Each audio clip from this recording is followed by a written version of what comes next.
Usa ka grade 12 student ang gikabiliban karon human iyang gibida ang pagpanguma isip usa ka angay ikapasigarbo nga propesyon.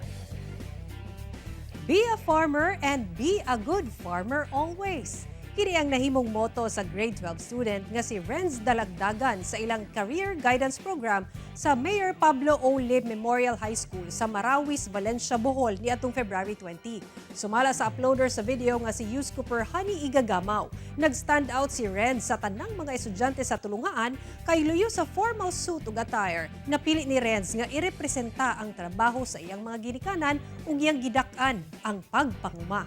Sumala ni Youth Cooper Honey, gipasabot-sab ni Renz nga ang pagpanguma dili angay ikaulaw o gipahinumdum ni ini nga tarong nga propesyon nga kinahanglan sa nasod ug nga ang mga mag-uuma mga buhing bayani. Sumala daw ni Renz, proud siya sa napili nga propesyon kay kung wala ang mga mag-uuma, wala kitay pagkaon.